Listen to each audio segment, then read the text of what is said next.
And now, all of a tremble with excitement, please welcome Nick Doody. Woo! Hey! European election fever is here. Whoa! Things are hotting up. Kids waking up early. Mummy, is it the 22nd of May yet? Not yet, darling. Who's going to be the European election number one? One Direction with their moving single transferable ballad? Or will it be the novelty hit single by the UKIP wives, Is It My Turn to Talk Now? Possibly I'm getting the impression now that Euro election fever might not be as frenetic as I had thought. OK, knowledgeable Radio 4 audience, who here knows who their MEP is? That's not a lot of you, is it? No, I don't either, and I knew I was going to ask. I had a lot of time to find out, and I just couldn't be bothered. But we just don't quite take the European elections seriously. We use them to make statements and carry out little experiments, because we don't really think they matter as much. UKIP are leading the polls at the moment. How do you feel about that? I feel... How can I put this? I don't think you should give a gun to a parrot. But if someone else has given a gun to a parrot, I am going to watch. A Reuters headline this week summed up the oddness. UKIP to top Europe vote despite perceived racism. Now, to be clear, I don't think Nigel Farage is a racist, just like a can of Coke isn't a wasp. It's just that there seem to be a lot of them swarming around whenever it's got its hole open. But maybe rather than taking the mick out of UKIP, the other parties should be asking themselves, how come they can't appeal to voters any more than this bunch? Nick Clegg accused them of indulging in dangerous fantasies.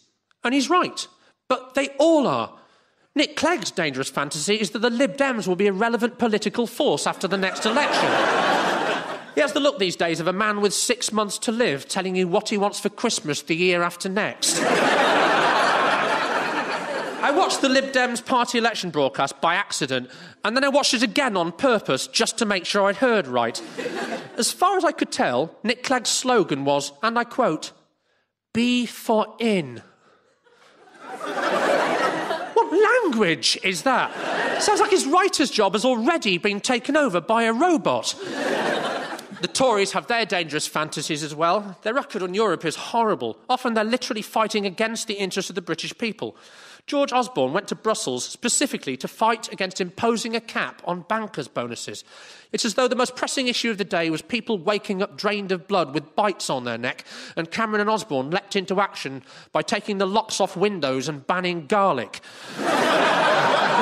In my opinion, the biggest sin that Labour have committed fighting this election is not to come out and directly counteract UKIP's immigrant bashing, because they think UKIP are going to damage the Tories. And the Tories aren't going to deny it, because they think lots of their voters believe it.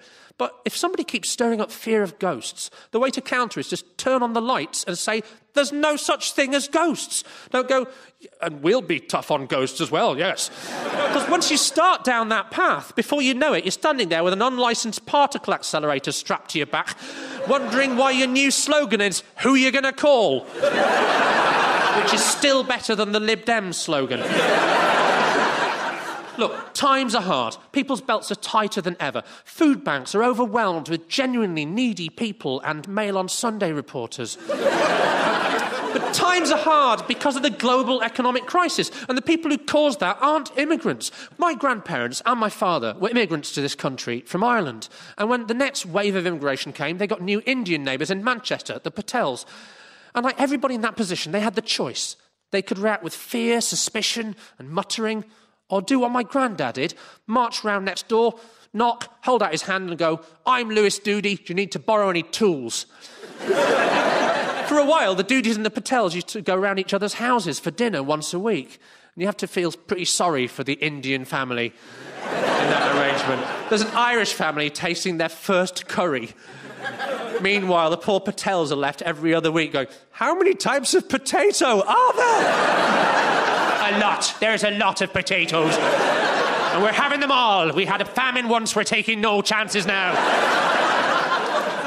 It's not too late to make a difference. The turnout at the last European elections was about 44%. Enough people stayed at home to literally win the election for anybody. Young people sometimes feel... I can't be bothered to vote because none of the parties say anything I'm interested in. Yeah, that's because you don't vote. It's a vicious circle. That's like saying, I'll stop flicking soggy cornflakes at you when you stop looking so annoyed and milky.